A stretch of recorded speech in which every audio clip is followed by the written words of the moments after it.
is Theo Ojukwu, and I'm reading from Galatians chapter 4, verses 9 to 10. And it says, "But now that you know God, or rather known by God, how is it that you are turning back to those weak and miserable forces?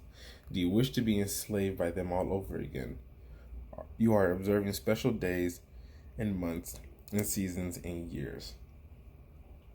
And I feel like the biggest thing I wanted to focus on was just the beginning part of verse 9, just talking about how is it that are you turning back to those weak and miserable forces.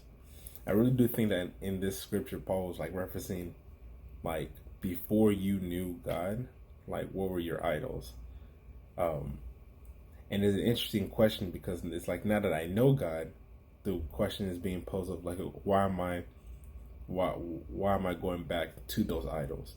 But I also think it's interesting that Paul calls it weak and miserable. I think it's very interesting.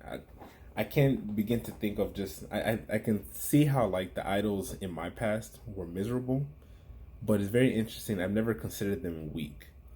I never considered them something that I'm actually better than or something that I'm greater than. And then for the fact that I know God, that it even makes it even a lot more. It makes it a lot more minuscule.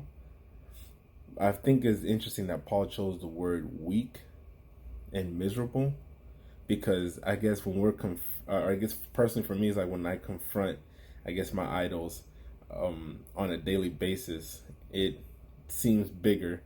It seems bigger to me. But then Paul talks about, okay, why are you going back to these weak and miserable things?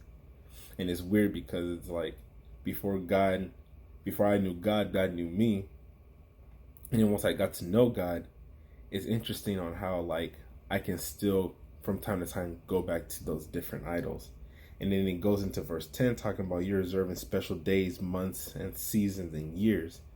And I realized those special months and days and seasons and years, that's time and time again where God has shown me grace and mercy.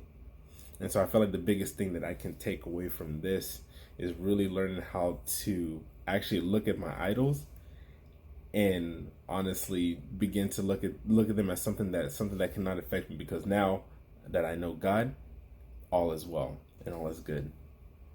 Thank you.